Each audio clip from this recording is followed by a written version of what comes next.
it's an easy fact that you can check this thing only on one resolution. You don't have to check it on if it's true for one, then it's true for every. Okay, and then the main outstanding. So the goal of the minimum model program in this context. So you start with x delta, where kx. So I'm only interested in this situation. Kx plus delta is pseudo-effective. And you want to construct a sequence of birational contractions in order to end up with a pair y delta y. But this guy, if this whole map is phi, this is going to be just the push forward of delta. And you want to change k plus delta into ky plus delta y semi-ample. So semi-ample means that some multiple of ky plus delta y is base point free. And if this is true, so if you can construct this, this thing, then you call this, this guy here a good model. Okay, this is a fairly new term in a sense that it's somehow established itself in the last 4 years or 5 years. So usually you would split this, how you would do minimal program. You would say, I want to replace my variety x delta, my pair x delta with a pair blah blah, such that k plus delta is nef. So it affects every curve non-negatively. And then the second part is abundance, which says that every divisor of this form, which is nef, is actually semi-ample. So I somehow contracted both of these statements into one statement. And because somehow it's becoming increasingly clear that you cannot prove existence of minimum models and abundance is a separate statement. It's two separate statements. Somehow it's increasingly clear that you want to really construct this thing at the same time. So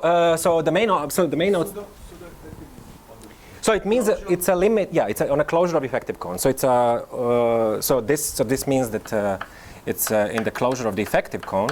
So this sits in n upper 1 R, which is the same thing as the closure of the big cone.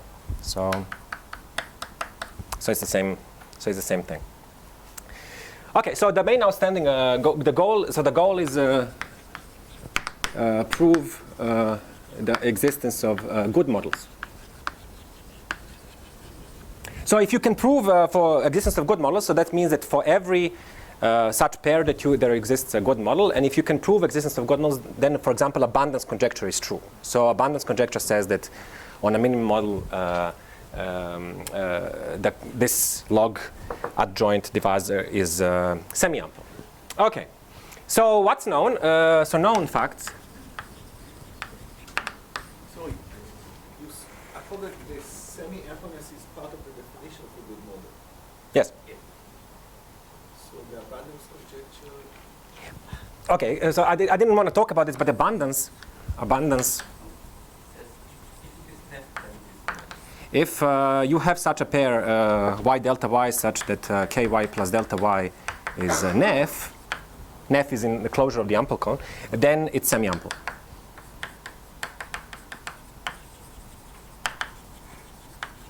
Okay.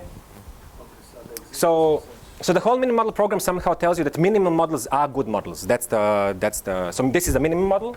Nef is a minimum model, and then if you assume abundance, it would mean that the original one is also. You mean this? Yeah. Yes. So if you can prove this, so somehow then it's more or less automatic that this statement is true. Okay, so not only that there exists some way you can change it, but it's actually automatically on itself, it's semi-ample, okay?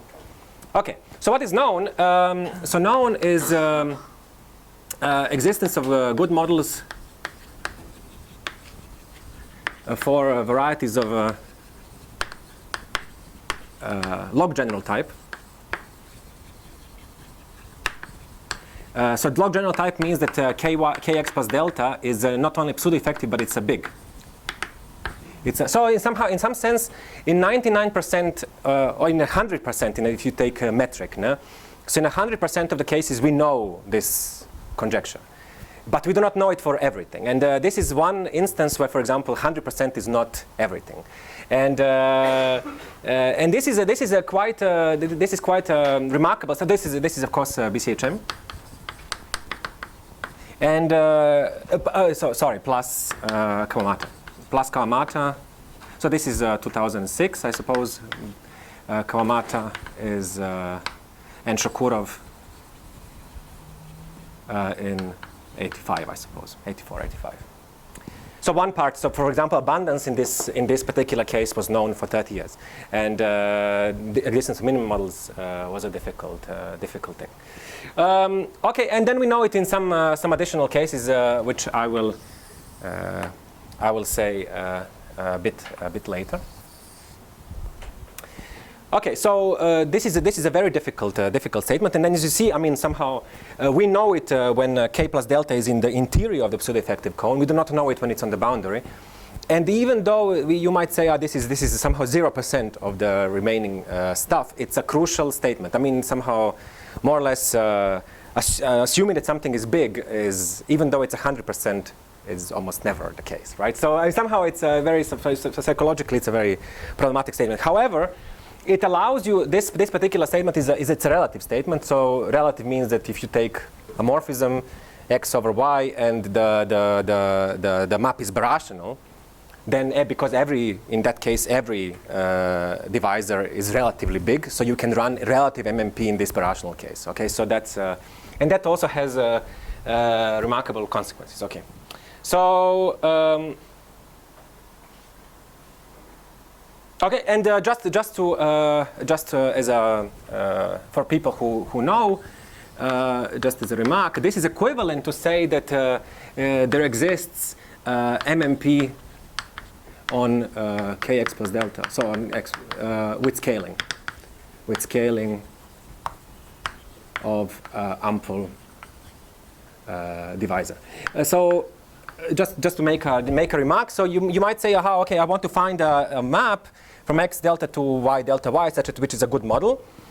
But this existence of minimum model program tells you that actually you can factor this map into simpler maps. Okay, whatever that means, flips and divisorial constructions. So that's somehow it's telling you that this map, if it exists, is not only some random map, but it's actually really it can be split into simpler factors. And this is also important, for example, for one, I also tried to explain this a month ago. I do not know how successful I was, but one of the goals of the minimum model program is not only to prove that good models exist.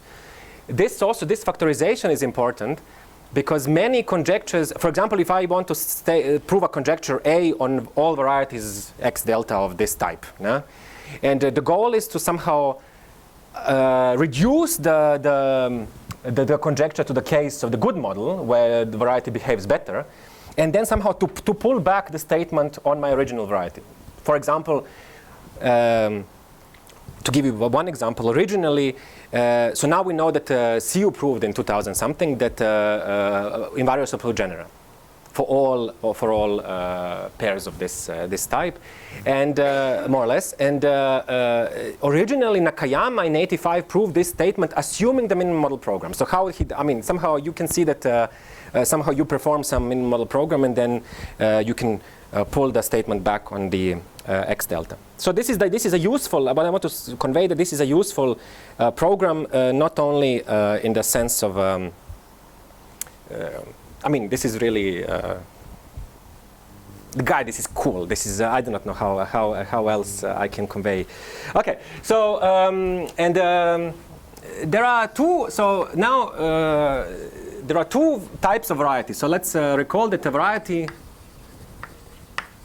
X is uniruled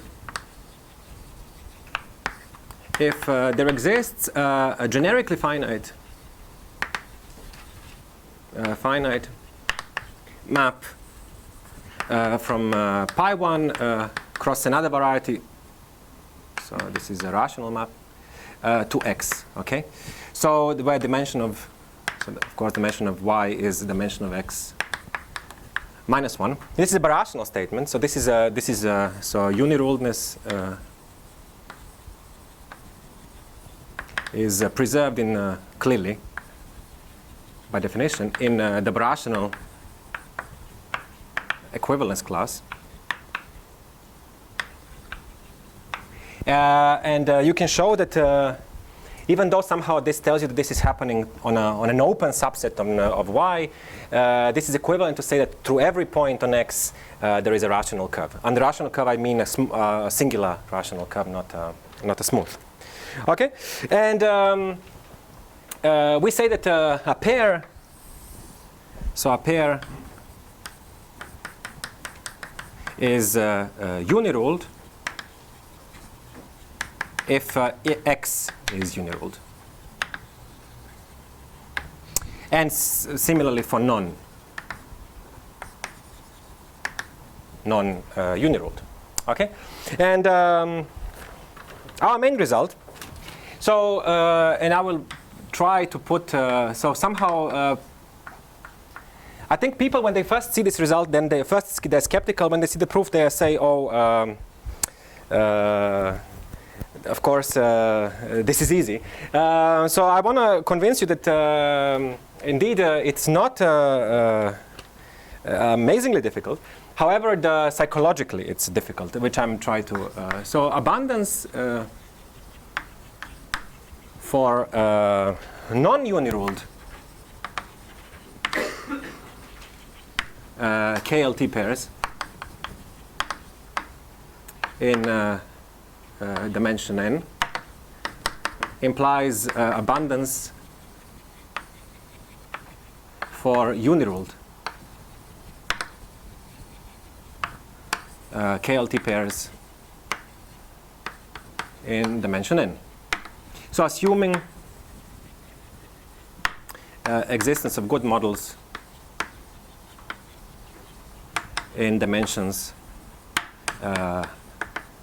at most n-1. And the second result is the same thing, just replace abundance with the word with a theorem. The same. So just I don't want to write again. So the same by replacing the word abundance by the expression existence of good models. Okay, so existence of good models for uniruled. Non-uniruled implies existence of good models for uniruled. Okay, so so this somehow the theorem 2 tells you that you are it's enough to prove abundance for non-uniruled pairs. Now, if you know history, okay, so this is not somehow maybe it's not a surprising statement. If you know history, how this was proved on threefolds. So, however, I mean, we could not prove this statement until now, and I will explain why this is such an elusive statement in a sense. So, on threefolds, so now to recall on threefolds,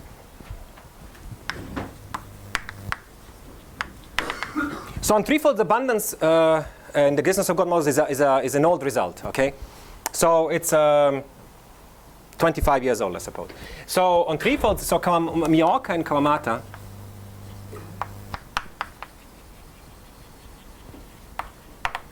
so this is around 1990. They showed abundance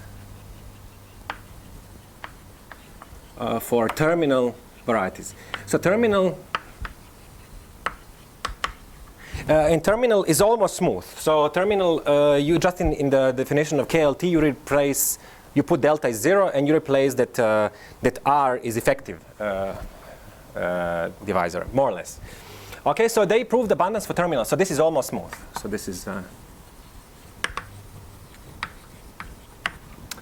And then to pass from varieties to pairs is so to pass passing from varieties to pairs x delta. This was done a few years later. So this was Kiel, Matsuki Mekanen in '94. And this proof somehow goes into two. If you somehow analyze the proof, which I'm not going to do now, there is a clear distinction if a variety is uniruled and if it's not uniruled. And even if it's uniruled, if you follow their proof, you cannot deduce it for all uniruled pairs. So somehow it's not, I will try to explain, not really explain what's happening in their proof, but somehow you cannot imitate their proof, even with the current, completely, even with the current techniques. Because, for example, to analyze non-uniruled pairs, they use, so in particular, in non-uniruled situation, the proof uses Riemann-Roch, Chang classes, and analysis of invariant, which I'll define in a second, of invariant kappa sigma. Okay, and kappa sigma is a numerical dimension of a variety. I will define it in a second, and I will say basic properties. But on threefolds, this kappa sigma has 4 values. Okay, so it's between 0 and 3. And for 3, this was known. For 0, it's not very difficult. We already also know abundance. This was what I was going to say. We also know abundance for kappa sigma equals 0. Now, it's a general result in every dimension. So you only more or less have 2 values of this thing that you have to analyze, 1 and 2. So what I want to say, you have a finite case-by-case analysis, which you clearly cannot do on an n-dimensional variety. Okay. To put this uniruledness into context, just to tell you what it means. So we now know the BDPP, Buxom, Demey, Paun, and Petenel theorem, which tells that if X has terminal singularities, so again it's almost smooth, then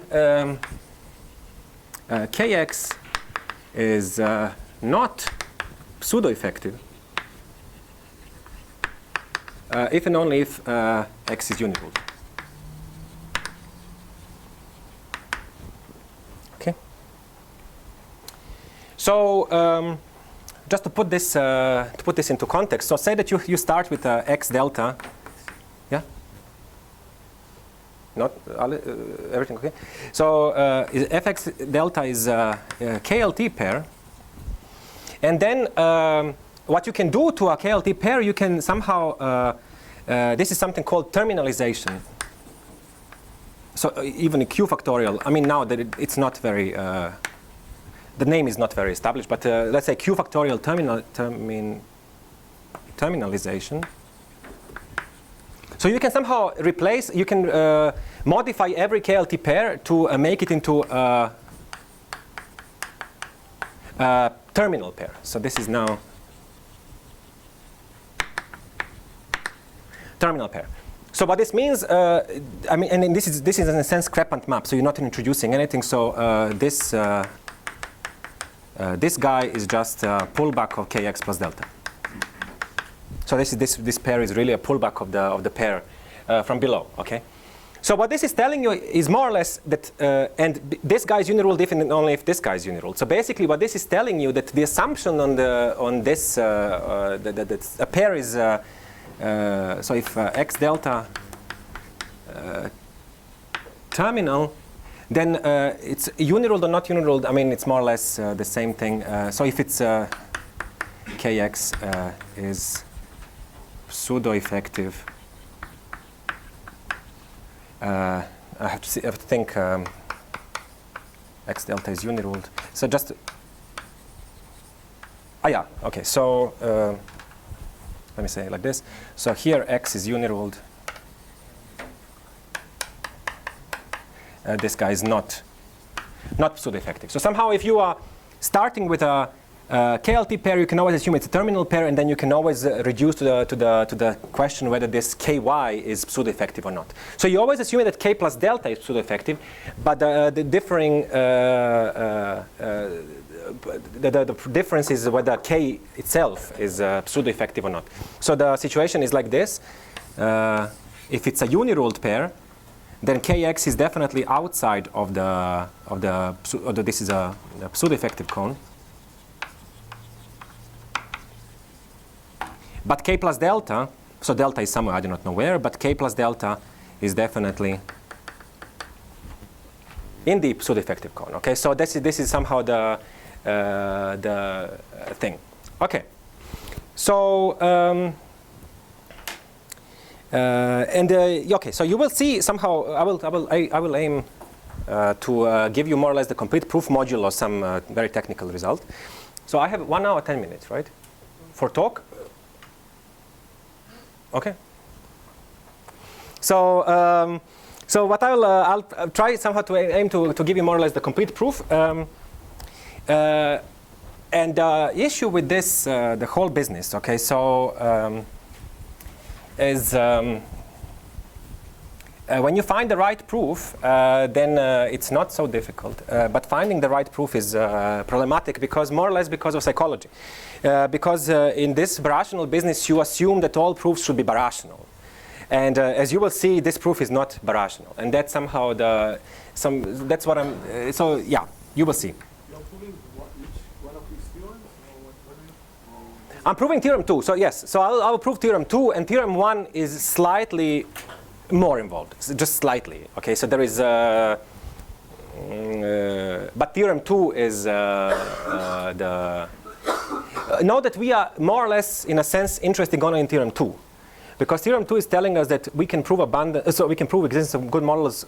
It's enough to prove them for non-unirule pairs. If you can prove this theorem non-conditionally, then you have the theorem 1 also non-conditionally by this thing that I told you that good models imply abundance. So somehow, it's theorem 2 is our main goal. So theorem 1 is just to keep us in check, but theorem 2 is the main goal. Okay.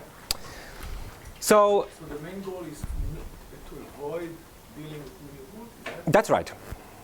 That's right. So in a sense, what you want to do is you want to end up with the following statement. I want to prove abundance for pairs K plus delta, where K is pseudo-effective. So I can from the start assume that K is pseudo-effective. So somehow, does it make, so not only that a pair, so I want to avoid the uniruled. So in a sense, I want to avoid the rational curves. Okay, so numerical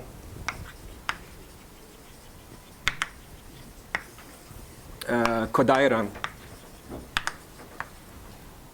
dimension. So this is, I mean, this is again not a very well established name. So I call it numerical Kodaira dimension. I do not know what the name is, but you can call it kappa sigma if you want. So X is a projective variety. D is a pseudo-effective Q divisor, but you can define this in whichever generality you want. R divisors, and so this is Q Cartier. So Q Cartier Q divisor. Okay.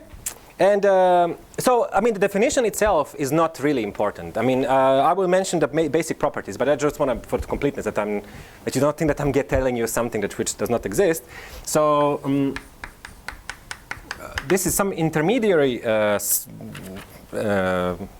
object sigma dA. So A is any Cartier divisor. And then you can define this thing to be the infimum, supremum, over all positive integers, such that the liminf, where m goes to infinity, of h naught of md plus a over m to the k is bigger than 0. Okay? And kappa sigma and then kappa sigma. So this is the numerical Kodara dimension. Kappa sigma of xd is just going to be the supremum of all these guys, A ample. Okay? I heard someone saying, "Oh God." No, but you heard someone saying what's the relation to the usual numerical? I will tell you. Okay, I wanted to, I am not trying to. So, so first of all, sigma d0, okay, is the usual kappa. Okay, I hope you all see it. So sigma d0 is usual kappa, and what this is telling you, this is measuring not how h naught of, so how multiples of d are growing, but how multiples of d twisted by a fixed divisor, fixed ample divisor are growing. Okay, so this is the first thing, and the usual relation to the usual numerical dimension. So if d now is nef,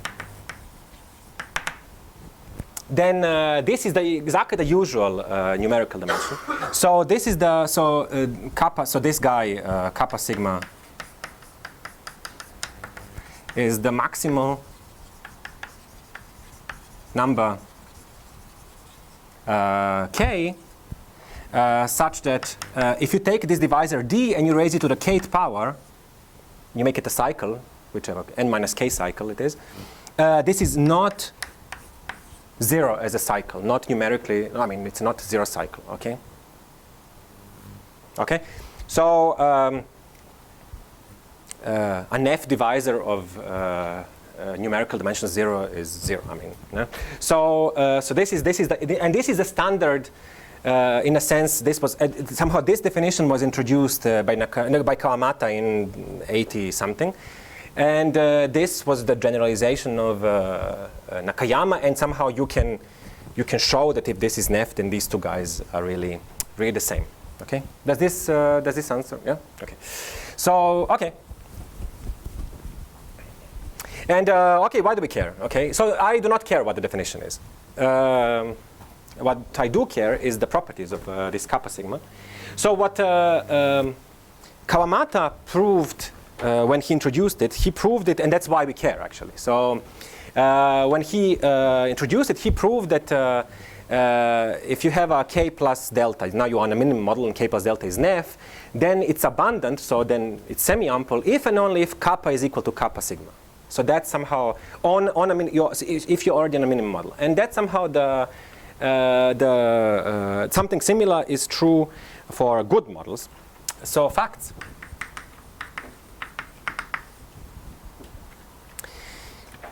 Okay, so the first one is that this guy behaves well with respect to. So if f is so f is a map between y and x. This is a proper surjective. In particular, if it's finite, then it's true. Then d is sitting. So this guy is sitting here. Then.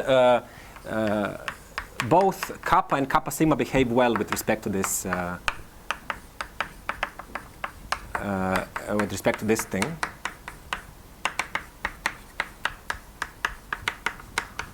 Okay, so the first one is even the first one is non-trivial. Okay, so the first one was done by Itaka, probably in one of the papers where he introduced kappa, and this one was proved by Nakayama.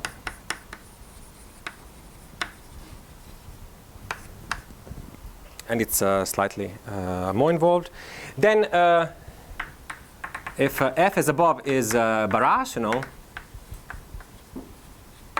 and if E is an effective f exceptional divisor on y, then of course, I mean this. So really, what the point of what I'm writing now is that really kappa, in a sense of maps, is behaving. Sorry, kappa sigma is behaving similarly like kappa. So kappa of xd is of course kappa of y f alpha star d plus e, and kappa sigma of xd is kappa sigma of y this. This one is trivial. The first one is trivial. The second one is non-trivial, and this was done in 2 papers by Gongyo and then and also Gongyo-Lehmann. So, okay.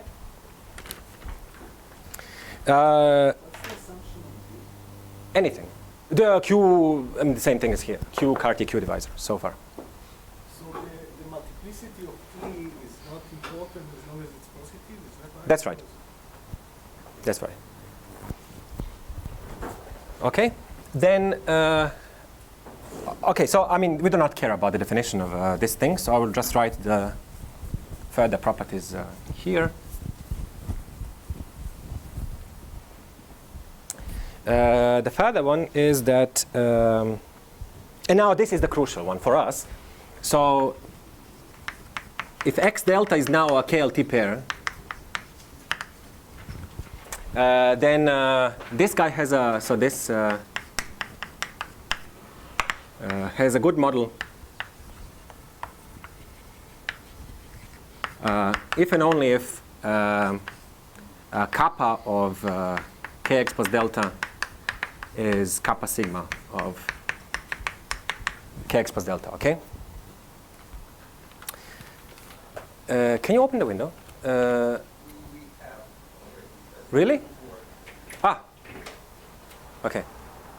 But then it should be more loud because it's... Okay. I'll try. So this was done by Gongyo-Lehmann. So this is the generalization of Kawamata. Am I loud enough? No? Okay, you can close it. I mean, there is a window behind, which is... Okay. So, so this is generalization of Kawamata's result from 20 years ago. So one direction is this implication is trivial. What's the statement? Assuming the first line that... That's right. That's right. That's right. Sorry, there are... Okay, assuming the first line, then these 2 statements are equivalent. Okay, so it's enough to show that kappa is equal to kappa sigma. And the fourth one, which is obvious, but I will use it several times, so I want to write it down. So if X delta and X delta prime are, let me put it like this, log canonical pairs.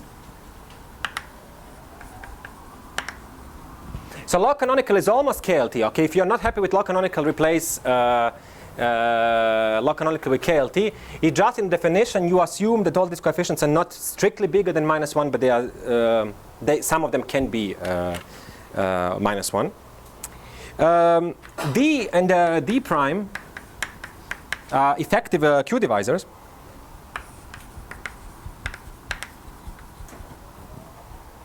And assume that such that so you assume that the support of D is equal to the support of D prime, and we are assuming that Kx plus delta is Q linear equivalent to D, and Kx plus delta prime is Q linear equivalent to D prime. Then kappa of 1, so kappa of Kx plus delta is kappa of Kx plus delta prime, and the same thing for K sigma. Okay. So this is trivial. Okay. This one is trivial. It follows really from the definition of and now okay. So this, by the way, follows from the definition of kappa sigma immediately.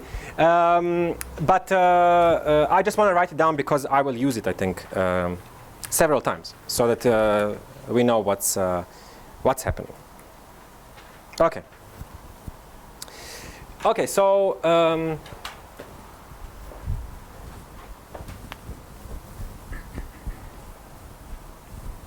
you say anything about the other direction? which one? About from the equality to handling? I didn't. No, I will not. That's not no.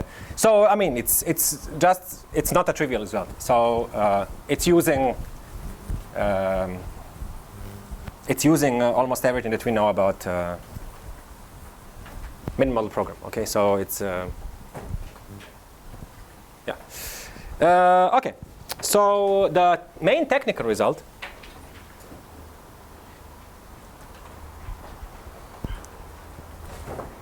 Wait. So the main technical result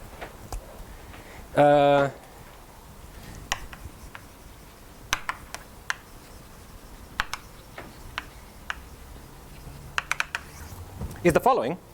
So if good models, so this is, and this implies theorem 2, okay? So this implies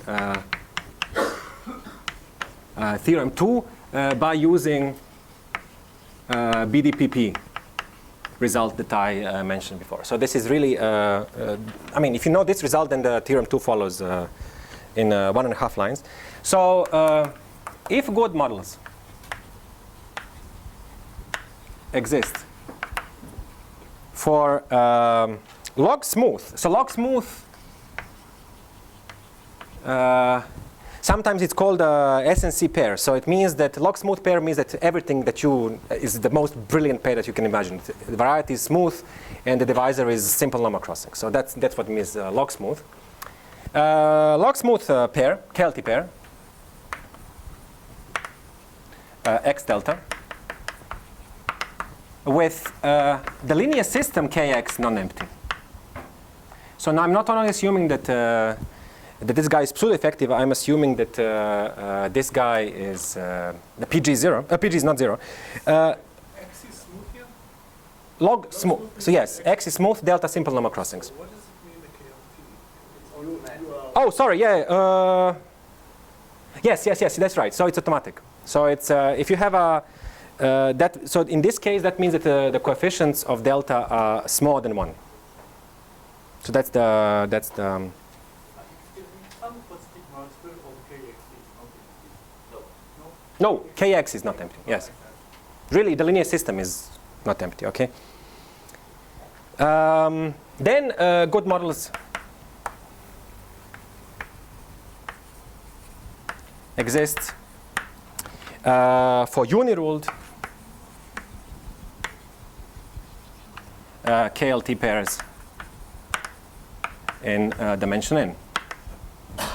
So assuming the standard, so assuming the same, assuming existence of good models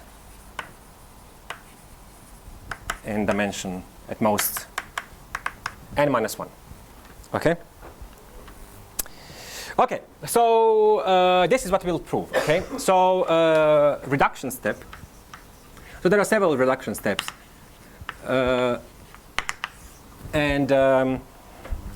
so I will try to somehow motivate very, very quickly what's happening here. So this is really using now everything that we know about minimal model program. So assume that X delta is KLT. Assume that G is an effective Q divisor. And assume that this guy, K plus delta plus G, is, I will draw a picture that you see what's happening. So that this guy, this is pseudo-effective. So then the pseudo-effective threshold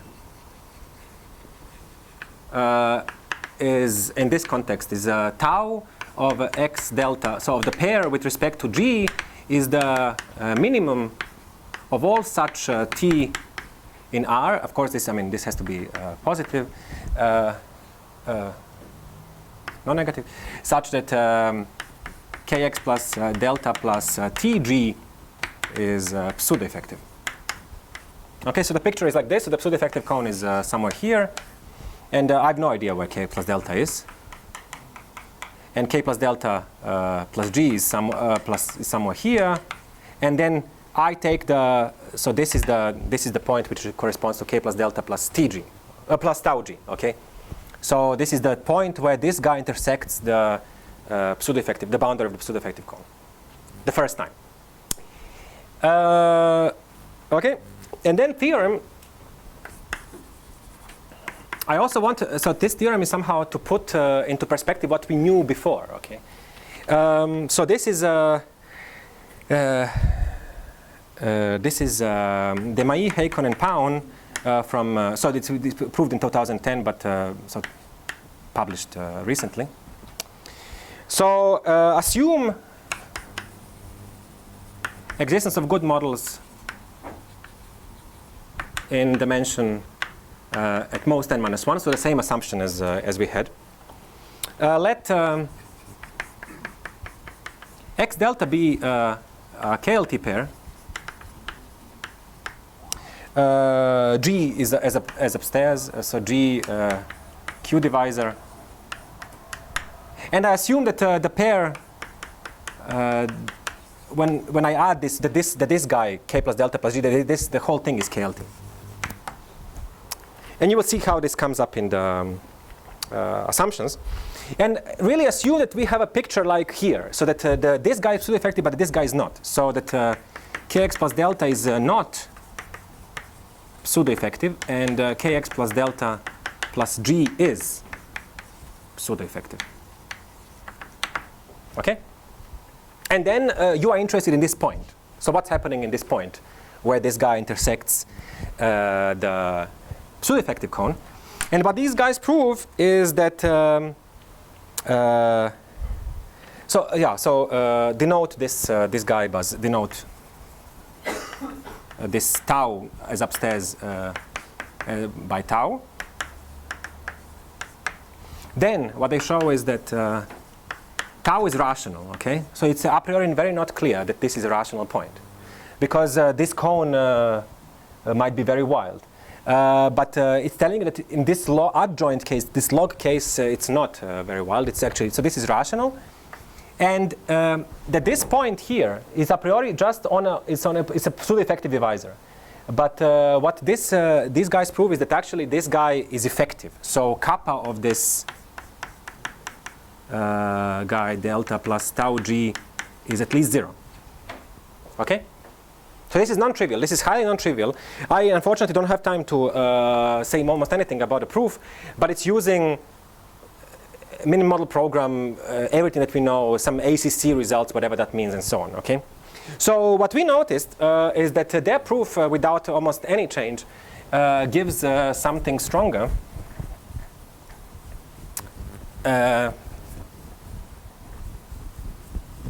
Okay, I promise that I will keep it on the board, but now I deleted it. But so you have to use your imagination. What was written? So moreover,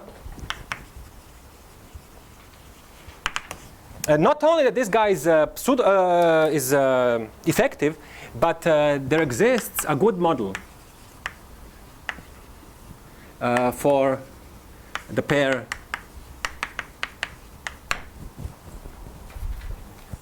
Okay, so for this point, so in general, let's say we are interested. You will see what the setup is, but we are somehow interested in the existence of good models for the pair, for this guy, K plus delta plus G. You will see what this is in our situation. What this is telling us, okay, we do not know existence of good models for this guy, but we know for a bit smaller. Okay, so we know for this guy on the boundary. So this guy here is Kx plus delta plus tau G. Okay, so there exists a good model for this, and okay, you might say, okay, why is this important? Now I will tell you why this is important and what's okay. So now we start with the reduction as well. So now towards, so we are going the proof of the main technical result. Yes. So this is MTR. Okay. So we are starting with the setup. Okay. So start with the setup. X delta is uniruled.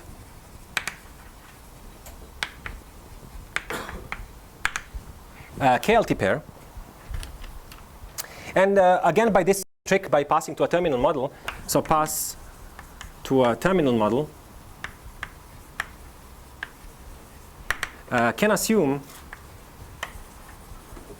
that Kx is already that itself is not pseudo-effective.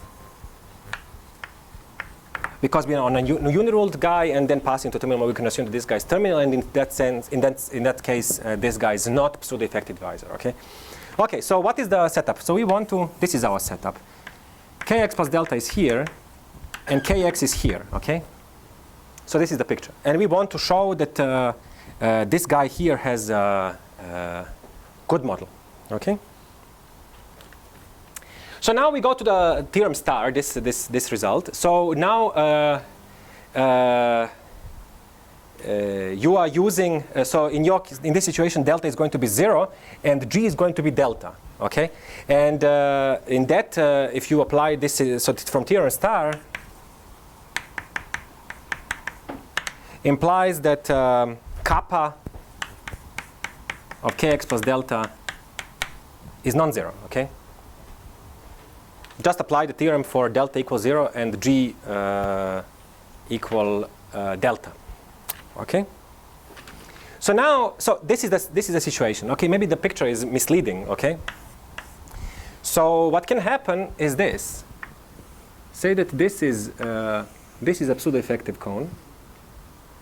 Kx is here, and Kx plus delta is here. Okay.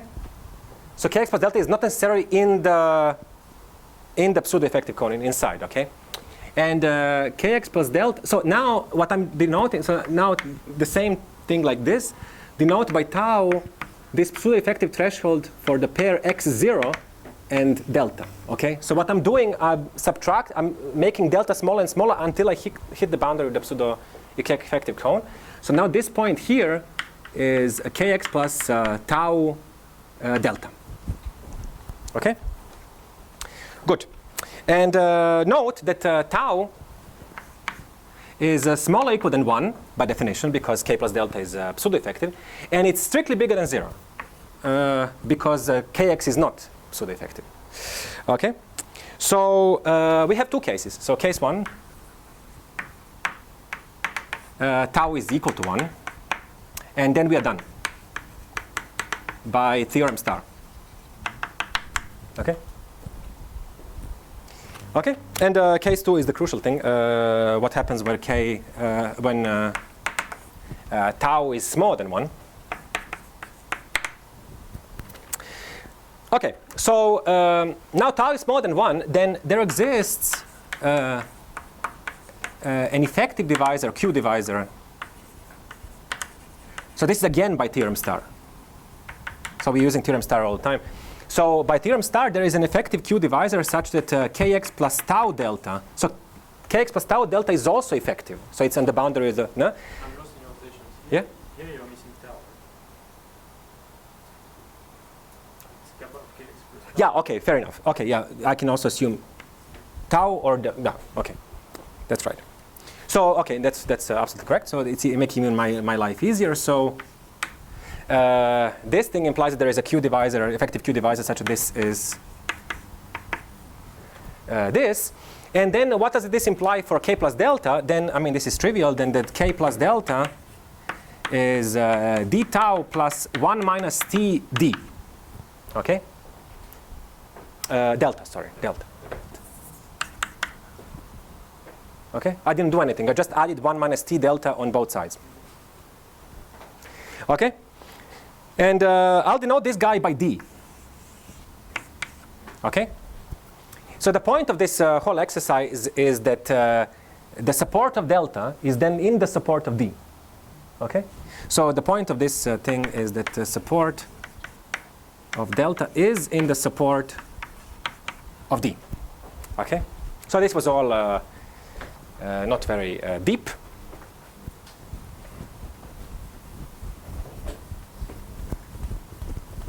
Okay. Good. Now what I will do? Okay, so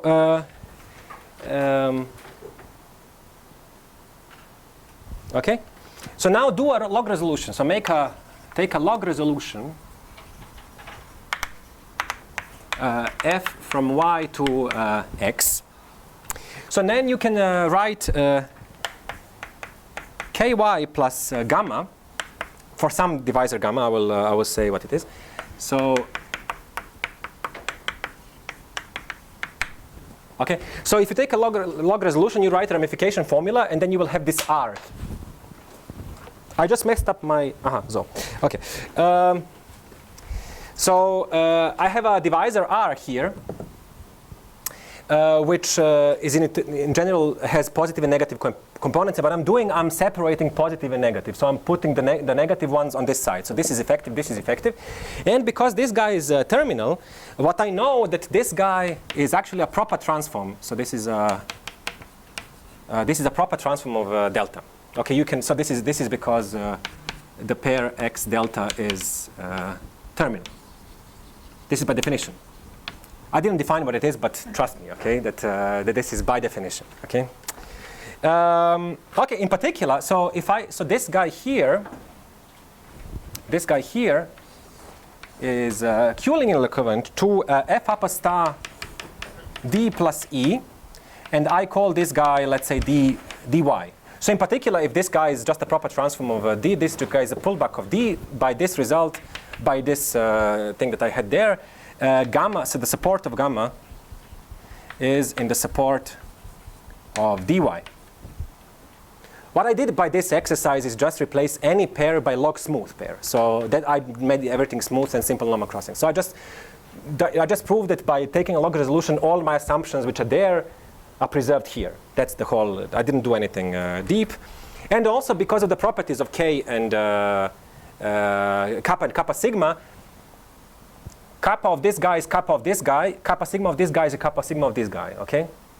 So to prove that this guy has a good model, it's enough to show that this guy has a good model, okay?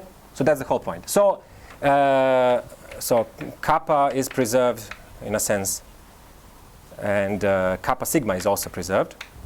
So the point is replace x by y, d by dy, delta by gamma. So if I do all this resolution stuff, I can assume that from the start that the pair x delta is log smooth. So everything is nice. Okay? And finally, one more step.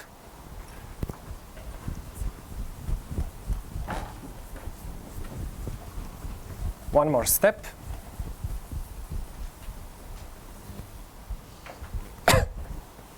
Is the following. So consider the pair. Instead of x delta, I'm taking delta plus epsilon d. Okay? For epsilon very small. So epsilon very small. So then this is going to be KLT, because KLT from the definition is an open condition. So I can add whichever divisor I want that's very, very small, and it's still going to stay KLT. And then note that kx plus delta plus epsilon d is now Q-linear equivalent to 1 plus epsilon d by definition. Okay, I just added epsilon d to both sides. And the point is that now the support of this guy and this guy is the same. Okay, so so the supports are the same. And this guy. Cool. So now by replacing delta by delta plus epsilon d, so can assume from the start, so the point of this whole thing is can assume from the start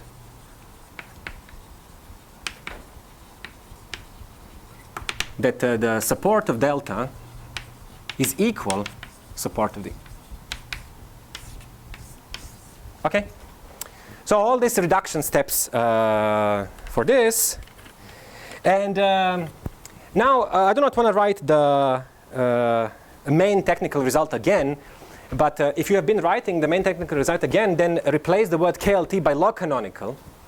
And then this is what we're going to show. So okay, so that for log canonical guys, kappa is equal to kappa sigma.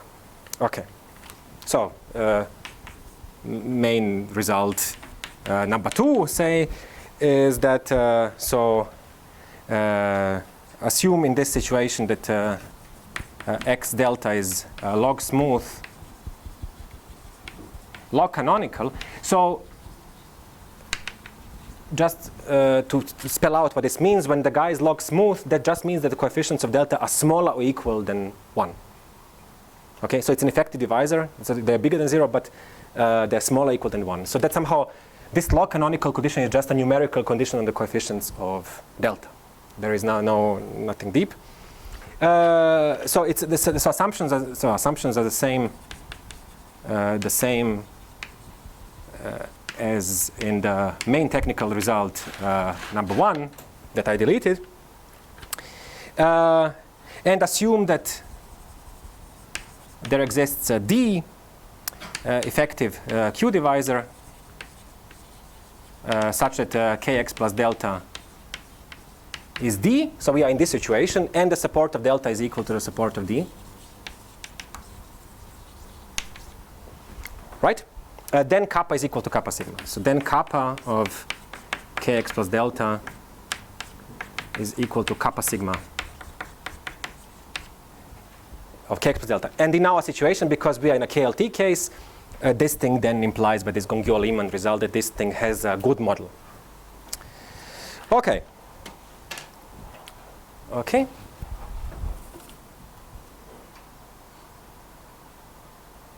Okay. And now we come to the punchline. So somehow, when you're in this situation, I mean, so somehow the first thing that you want to do is, if you're in this business, is you want to run some MMP. And then you run 20 MMPs with different divisors, and then none of them works. Then you try the most obvious idea, and then somehow it works. So replace, we can replace delta by round up of delta. So I'm just replacing delta by the support of delta. I'm increasing all the coefficients of delta by to 1. Nothing in this result changes. None of this assumption changes. Everything stays the same. And so I can assume. So can assume that. Assuming nothing changes, the pair is not. The pair is. Not smooth. Okay. What do you mean log smooth? No, I did notice that it's not smooth. Log smooth. Log smooth. So can assume that. So I mean that was the whole point of this log resolution business, right? So can assume that from the start delta is a reduced divisor. So all coefficients of delta are equal to 1. And okay, so I will construct a series of maps, okay, such that I will change somehow this this x delta, okay. So now take the smallest m in a positive integer, such that this guy m k plus delta is q linearly equivalent. Sorry, is linearly equivalent to m d, and I will call this guy g. Okay, and now the punchline is that, and somehow when you see this, then it's somehow clear what to do. So claim that m is bigger than 1. Okay. Why is m bigger than 1? If m were 1, then kx would be proof. I mean observation, proof, whatever. If m is equal to 1, then kx plus delta. So kx is then linearly equivalent to d minus delta. Now d and delta have the same components. The supports are the same, and delta is reduced, and this is now a divisor. Okay, so this is really effective. Okay, and x is smooth, so kx being effective means by BDPP. So BDPP that x is not uniruled. It's a contradiction. Okay. So this basic now thing is telling you, okay, when you see this this thing, then of course I suppose one of the first things that comes to your mind is why don't I use cyclic cover, okay? And this is exactly what we do, okay? So how about? I mean, the question is, can we take a cyclic cover and maybe modify it in some other ways to get a log smooth pair with our properties? So now take let So I mean, the point of this m being not equal 1 is not that it's crucial. I just want to say what the logic is in the proof. So so let pi from y to x be the x prime be the m-fold cyclic cover ramified along G. Okay, so now we have, this is, by the way, this is a line bundle. This is a line bundle. So I have that G is m times a line bundle, and what I want to divide G by m. Okay, and then I know that pi upper star G is m times another line bundle G prime, and pi upper star of kx plus delta. I know that this is the property of ramified covers. That this is really linearly equivalent to G. And note that if I denote G prime reduced, so I'm reducing all the coefficients to 1, then I have the Hurwitz formula.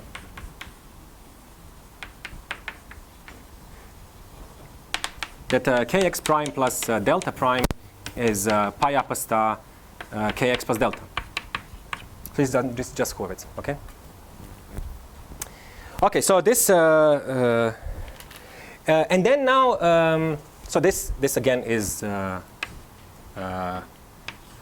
just G prime, okay?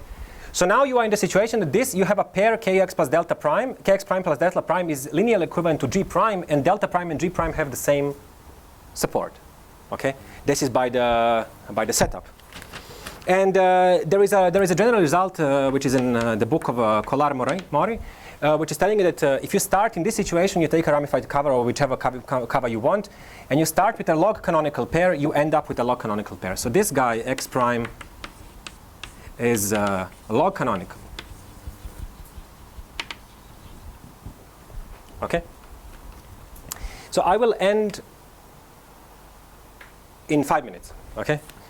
Maybe 3, okay? So now if x prime were smooth, we would be done. The same logic like here, okay? Unfortunately, as soon as delta has more than one component, and these components intersect, then this guy is not going to be smooth. However, then we do some modification called the DLT model. Okay, so I do not want to get into the detail of what DLT model is.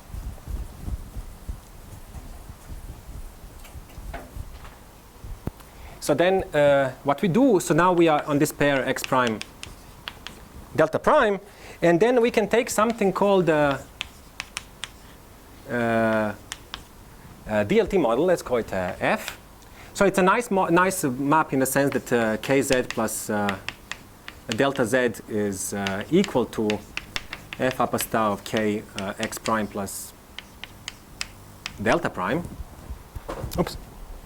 But this guy here is not log canonical, but it's DLT. So this thing has DLT singularities. So in particular, I'm not going to explain what it means, but it's very close. So this is very close to being long smooth. Okay, so being DLT is very close in some sense to being log smooth. It's not really log smooth, but in some sense it is.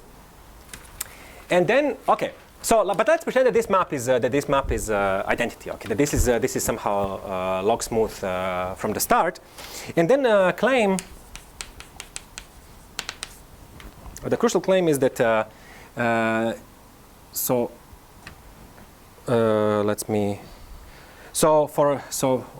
for every geometric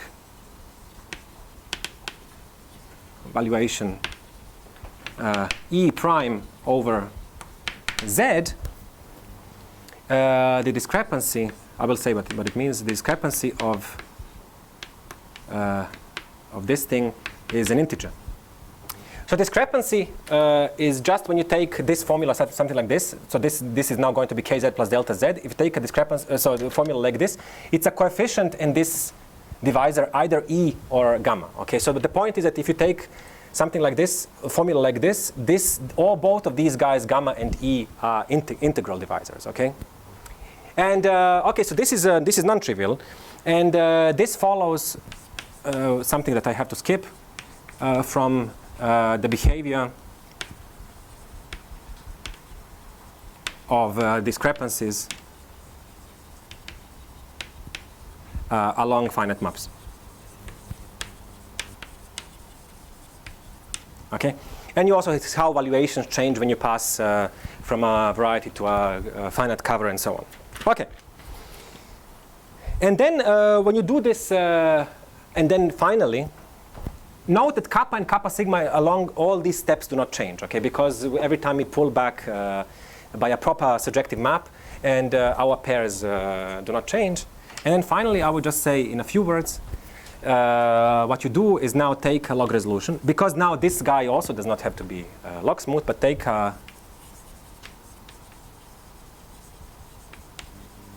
you take a log resolution of z. Okay, so t, now you're going to have suitable boundary here, delta, arranged something similar to this. And then using the claim,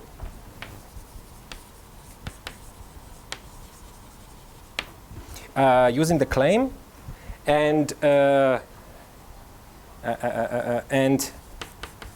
the properties of finite maps,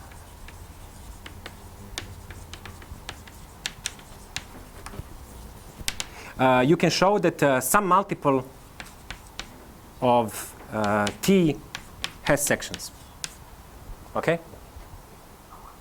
Okay? So you're almost there. Okay? You're almost at the state. And of course, when you have this, you just take a étale cover. Okay? And then you're done. And so that's somehow so I skipped somehow. There is a very nice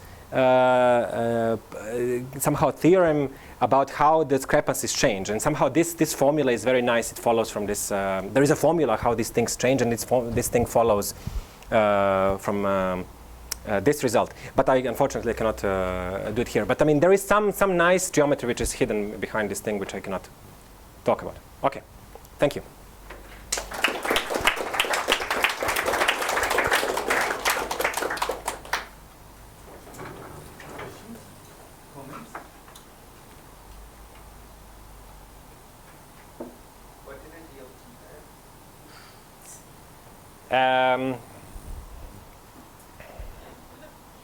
You want a technical definition, or you want? You can just. So, I mean, technical definition would be DLT pair is something which is. I have a draw picture. I do not know. I mean, somehow it's not very intuitive. Okay, so that's why I cannot really.